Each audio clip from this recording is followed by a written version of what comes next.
Did you know that there's actually 3 ways to get the Dark Blade for free? And this is how you glitch inside the Ice Castle on the second scene. These are some of the most insane, shocking facts in Blox Fruits.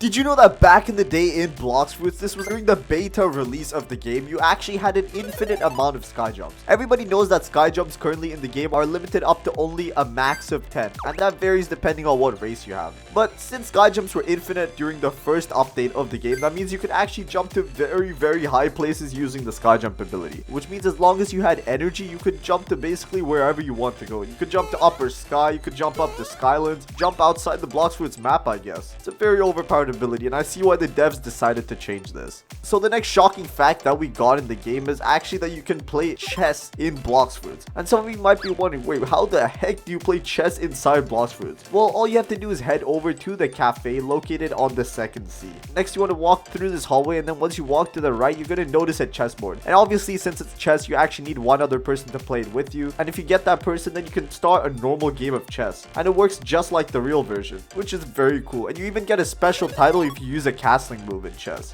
Anyways, the next shocking fact that you guys might not know is that Blox Fruits is not actually located on Earth. It's located on a different planet. And the proof I have for this is if you head up to the highest point in any sea, and then you turn your graphics all the way to low, then if you use a flying ability like the Light Fruit, the Flame Fruit, or literally any flying ability in the game, and you go all the way up, you're going to notice that the world underneath you actually starts to de-render, and then you're actually going to see Earth, which means we're not located on Earth. We're actually outside it. Maybe we're on the moon. Who knows? But that just shows that we're not actually on Earth. Did you know that back in the day, Blox Fruits was not actually called Blox Fruits? It had a completely different name, and that name was Blox Piece. And the reason they chose this name is because it's similar to the One Piece anime, which is what the game is heavily based on. But they had to later change it because of copyright, because there was an era back in the old Roblox days where anime just started striking every single Roblox game that had anything related to anime, and those games would completely get taken down. So fearing that their game would get taken down, they decided to change the name to Blox Fruits. And that's how we got the name of the game that we all love.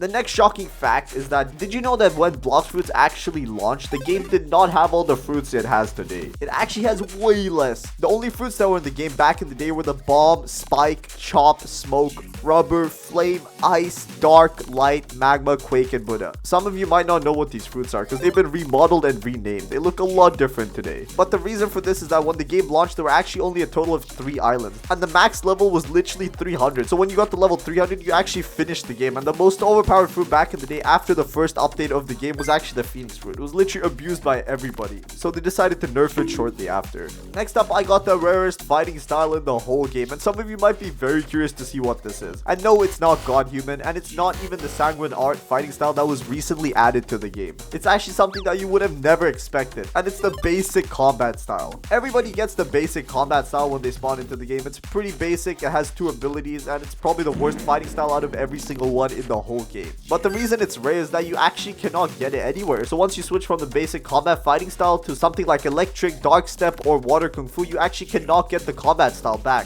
which means it's lost forever. And I bet all of you watching do not have that fighting style, unless you're a beginner, I guess. But anyways, let's head over to the next shocking Blox Fruit fact. Did you know that back in the day in Blox Fruits, guns actually had absolutely no skills? Look at how useless they are today. Imagine how bad they would have been back then. You literally only had the basic mouse ability of each gun. You literally did not have skills. And then during one Blox Fruit update, Blox Fruits decided it was enough. The guns were way too useless. So they added skills for every single gun in the game at the time in one update. You have to appreciate the effort that the Blox Fruits devs put into this game. But guns are still useless in my opinion. Speaking of things that did not exist back in the day in Blox Fruits, the fruit notifier was actually one of those things. And this basically made it pretty hard to find fruits that naturally spawn into the world. You did not have any tracking device to get to the fruit. You had to do it just based on luck, I guess. You just had to go to every island and just search every single little crevice of it. I don't think anyone actually farms fruits this way, but if you do and you actually are getting fruits, then congratulations to you, I guess. You are a very lucky player. But in my opinion, the Blox Fruit notifier is probably the best way to farm fruits. That or the Blox Fruit gacha. They're both really good methods, but I think the gacha might be a little bit better. Anyways, let's head over to the next fact. So everyone knows to get into upper sky in Blox Fruits, you actually need to have the sky jump ability, because when you go from lower sky to upper sky, you cannot make this jump with basic double jumps and abilities. You need the sky jump ability. But what if I told you there's a way to actually get to upper sky without using that? And it's way simpler than you might think.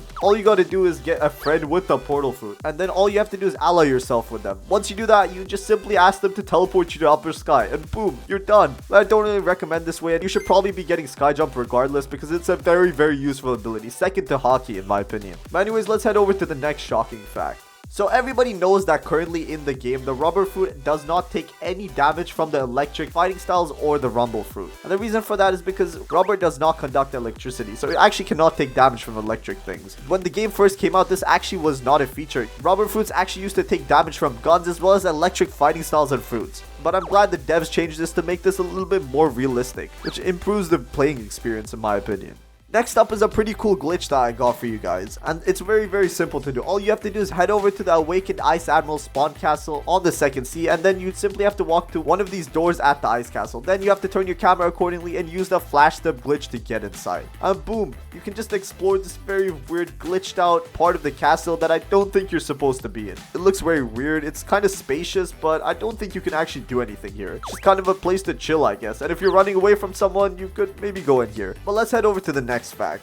Now I'm going to be telling you guys about the Dark Blade. I'm sure most of you know what the Dark Blade is, but if you don't, it's basically just a game pass you can purchase for 1,200 Robux / $15. But that's not the only way to get it in the game. Another way of getting the Dark Blade is by getting the game pass gifted to you, and this is pretty unlikely. Another way is by getting the Dark Blade game pass traded to you, and this is a little bit more likely because if you have really good fruits to offer someone, then I don't think they would mind giving you the game pass for really good fruits. I know I wouldn't mind giving someone the Dark Blade game pass if I got like 2 dough fruits. Pretty worth it in my opinion. The next way is to get the Brazil cube that can be summoned in by Rip Indra. And once you touch this, it's actually going to spawn in a boss called Mihawk. And if you watch One Piece, you already know who Mihawk is. He's literally the strongest swordsman ever. And he's going to be very, very difficult to defeat. And if you do end up defeating him, then you get the Dark Blade. And this is actually the only way you can get a Dark Blade where nobody has to spend Robux. But the chance that you encounter Rip Indra in your average Blox Fruits game is probably closer to 0 than 1. So don't count on this trick. Next thing I'm going to be telling you guys about is back in the day in Blox Fruits, NPCs actually did not give you double money when you had the double money game pass. And this was very, very frustrating for people that bought the game pass and it just didn't end up working. But it worked on other things, just not NPCs. It worked on stuff like chests and collecting bounties. But I'm glad the devs fixed this because that would be a huge problem if they haven't. Anyways, let's head over to the next shocking fact.